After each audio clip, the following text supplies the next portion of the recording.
1792 সাল, তাই না? ভাবলে অবাক লাগে।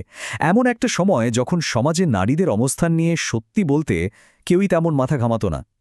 আচ্ছা, চলুন আজকে আমরা মেরি ওলস্টোনক্রাফটের একদম যুগান্তকারী একটা লেখা নিয়ে আলোচনা করি। এই বইটা সেই সময়ের প্রচলিত সমাজ ব্যবস্থাকে রীতিমতো নাড়িয়ে দিয়েছিল। এই স্লাইডটার দিকে একটু খেয়াল করলেই আমরা একটা বিরাট বৈপরীত্য দেখতে পাব। একদিকে তথাকথিত এনলাইটেনমেন্ট বা যুক্তির যুগ, যেখানে মানব প্রগতি আর স্বাধীনতার বড় বড় কথা বলা হচ্ছে, আর অন্যদিকে রূঢ় বাস্তবতা হলো সমাজের ঠিক অর্ধেক জনসংখ্যাকে সেই যুক্তির দুনিয়া থেকে সম্পূর্ণ দূরে সরিয়ে রাখা হয়েছে। মানে ব্যাপারটা বেশ অদ্ভুত, তাই না? সেই যুগের অযৌক্তিকতা আসলে ঠিক কতটা প্রকট ছিল তা বিখ্যাত ফরাসি রাজনীতিবিদ ট্যালির্যান্ডের এই কথাটি থেকেই বেশ পরিষ্কার হয়ে যায়।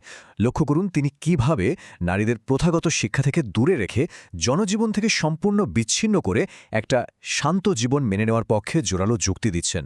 আর ঠিক এই ধরনের চিন্তাভাবনাই মূলত ওলস্টোনক্রাফটকে তীব্রভাবে আঘাত করেছিল।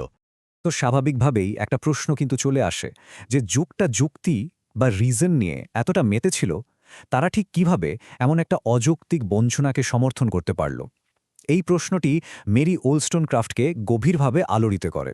আর এর ফলে তিনি মাত্র 6 সপ্তাহের মধ্যে তার সেই অগ্নিঝরা প্রতিক্রিয়াটি লিখে ফেলেন, যা বলতে গেলে এক নতুন বুদ্ধিবৃত্তিক বিদ্রোহের সূচনা করেছিল। তো প্রথম মূল বিষয়টিতে আসা যাক, শিক্ষা থেকে বঞ্চনার মাধ্যমে অধীনস্থকরণ। চলুন দেখি কিভাবে শিক্ষার অভাব নারীদের পিছিয়ে রেখেছিল। ওলস্টোনক্রাফট খুব সুন্দরভাবে দেখিয়েছেন যে নারীদের এই তথাকথিত হীনমন্যতা কিন্তু মোটেও কোনো প্রাকৃতিক বিষয় নয়, বরং এটি পরিকল্পিতভাবে তৈরি করা একটা সামাজিক কাঠামো। একটু ভেবে দেখুন, পুরুষদের দ্বারা সম্পূর্ণভাবে নিয়ন্ত্রিত একটা ত্রুটিপূর্ণ শিক্ষা ব্যবস্থাই নারীদেরকে যুক্তিবাদী চিন্তাভাবনায় অক্ষম হিসেবে দাঁড় করিয়েছে। ছোটবেলা থেকেই তাদের মগজধোলাই করা হতো এটা বুঝিয়ে যে তাদের জীবনের একমাত্র উদ্দেশ্য হল সুন্দর দেখতে হওয়া এবং পুরুষদের মনোরঞ্জন করা। এখানে ওলস্টোনক্রাফট অত্যন্ত আবেগের সাথে বলছেন যে উপযুক্ত বুদ্ধিবৃত্তিক বিকাশ ছাড়া নারীদেরকে নিছক খেলনা বা পোষা প্রাণীতে পরিণত করা হয়। সোনার খাঁচায় বন্দি পাখির মতো তারা কেবল নিজেদের বন্দিশালাকেই সাজাতে চায়।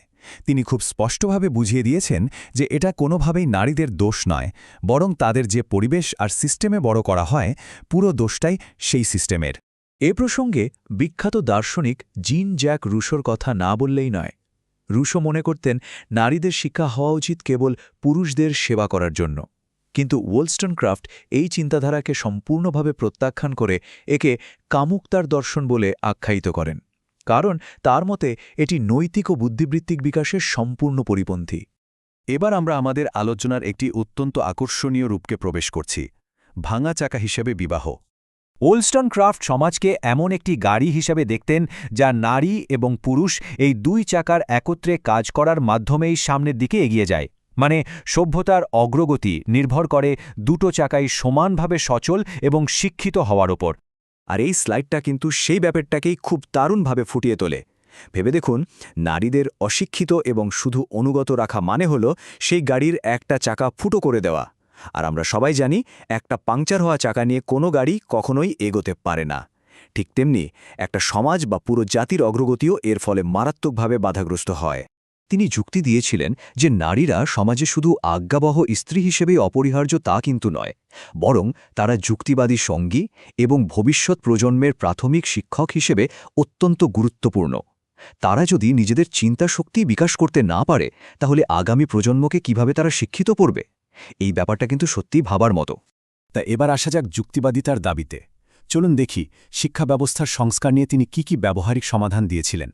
18 শতকের প্রেক্ষাপটে তিনি সহশিক্ষা বা কো-এডুকেশনের যে প্রস্তাব রেখেছিলেন তা ছিল আক্ষরিক অর্থেই চরম প্রগতিশীল।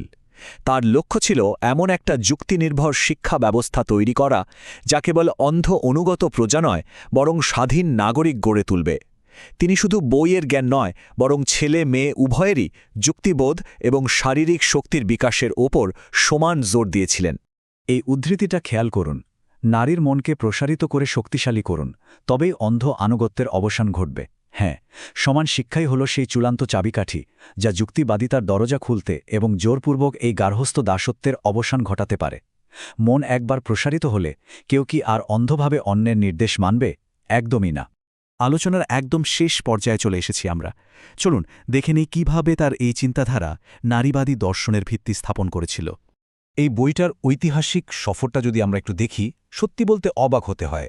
একসময়ে যাকে কেবল একটা বিতর্কিত আর কলঙ্কজনক পুস্তিকা বলে মনে করা হতো, সময়ের সাথে সাথে সেটাই কিভাবে বিশ্বব্যাপী নারী অধিকার আন্দোলনের একদম মূল ব্লুপ্রিন্ট বা নকশায় পরিণত হলো, তাই টাইমলাইন দেখলেই বোঝা যায়। সমান নৈতিক অধিকার এবং যুক্তিবাদী শিক্ষার জন্য তার সেই সাহসী দাবি কিন্তু শতাব্দীর পর শতাব্দী ধরে অনুরণিত হয়েছে। মেরি হেজ থেকে শুরু করে ভার্জিনিয়া উলফ বা আজকের আয়ান হিরসি আলী অসংখ্য সমাজ সংস্কারককে অনুপ্রাণিত করেছে তার এই চিন্তাধারা। এটা ভিন্ন ভিন্ন যুগের বিশিষ্ট চিন্তাবিদদের গভীরভাবে প্রভাবিত করেছে। এখানে তার একটি অত্যন্ত শক্তিশালী উক্তি দেওয়া হলো। এটি মূলত একটি যুক্তিনির্ভর এবং পারস্পরিক শ্রদ্ধাবোধের ওপর ভিত্তি করে সমাজ গড়ার জন্য তার চূড়ান্ত আহ্বান। তিনি স্পষ্টভাবেই চেয়েছিলেন নারী পুরুষের সম্পর্ক হবে বন্ধুত্বের, সমতার, শোষণের তো একেবারেই নয়। তো আজকের এই আলোচনা শেষ করার আগে সেই ভাঙা চাকার রূপকটার কথা আরেকবার একটু ভাবা যাক।